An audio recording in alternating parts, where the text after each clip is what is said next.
Did you expect the 49ers to make this many signings? Because after last season, I know I did it, but let's dive into this. I did a live maybe like week and a half ago where I talked about the initial signings. Like we signed Mike Evans, which is just a big deal.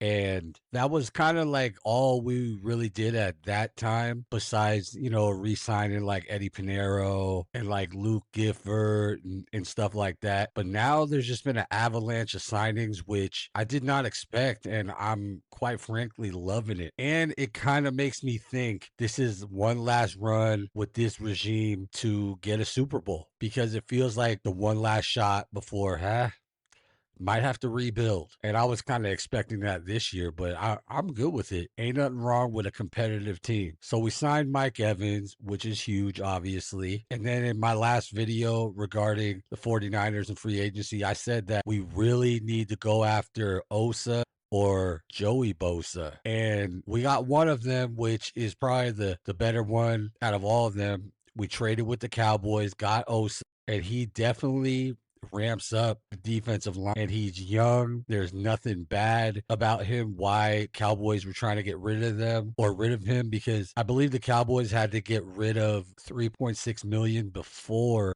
they could actually go into the first, league year or the first day of the league year. So they had to get under. So that was kind of like a cap casualty. And I think we came up winning with that. And previously, what I liked what we did is we got 2 offensive linemen, while the whole Trent situation as of this video is actually still looming. We didn't really get no offensive line starters, but we got reinforcements, which I like. We got Vadarian Lowe from the Patriots. So I kind of like what they're doing. It's like they're just kind of, to me, I feel like they tried to get a couple linemen in case they don't hit in the draft. Also, they re-signed linebacker Luke Gifford and tight end Jake Tonjes, because everybody's kind of thinking George Kittle is going to come back like Superman, but his injury is really severe and there's really no expectation. It kind of feels like he's going to be out the whole year. And my thing, something that we haven't done that I feel like we should, I want to go after Njoku out of Cleveland. I think he's actually like maybe a restricted free agent right now, but I just think that would be the perfect. We've been doing 1-year deals right now. Just give him a 1-year deal, and I feel like that would be a quick fix. And then we went after Nate Hobbs,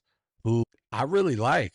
He was really good as a Raider. He was one of the, shining stars over there, which with the lack of mediocrity with the Las Vegas Raiders. But he went to Green Bay, had a down year. But I just think this is a real underrated move, because I feel like the 49ers have not gone after anybody in the secondary. We drafted Upton Stout, and that's who Nate Hobbs will be competing against. He's a little bit of a taller option playing in Upton Stout's position. So I think that was really a good move for the 49ers. Probably the one closest to the heart, never wanted to see him leave, is Dre Greenlaw, man. And I heard Manti Te'o say today that it's like giving Thor his hammer back. I kind of feel like that's what it is. And I just felt like when we lost him, we lost the dog. Not saying that Fred Warner is not a dog, but I feel like Fred Warner plays with the dogness, but he's also like a very educated and smart player. Dre Greenlaw is the guy that he takes action and thinks about it after, and I just love his aggressiveness. It just kind of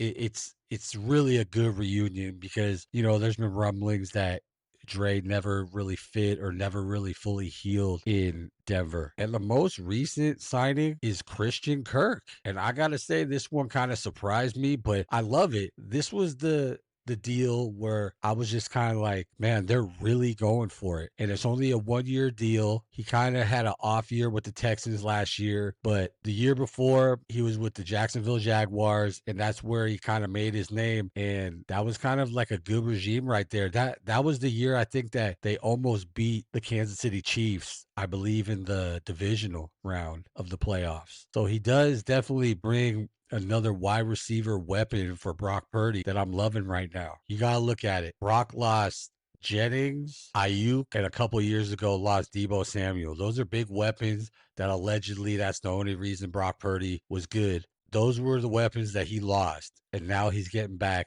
future Hall of Famer Mike Evans. He's getting Christian Kirk. Still has Pearsall. And the guy that I'm really going for, Jordan Watkins, hopefully stepping up this year. And I don't think that they're really done. So those are the up-to-date moves. And the moves that I think that before the draft we should make, I feel like we should sign a big name tight end, like I was mentioning, Njoku. I just feel like we need someone to complement Jake Tong, because I think Jake Tong just is like kind of like he's got like wide receiver hands, and he's like a wide receiver that they just made a tight end. So while I think he's good, I think we need someone to complement him. So I would really like us to go after Njoku, and I feel like we need to, I don't think there's many people out there right now, but we need to go after a free safety and get one more cornerback since we lost out on, Tyreek Woolen. He went to Philadelphia. I think that would make us looking pretty as we go into the draft, because I think the draft, we're going to be really focused on the offensive and defensive line. I mean, you got it, but that's my opinion. Tell me what you think. Are the 49ers done in free agency,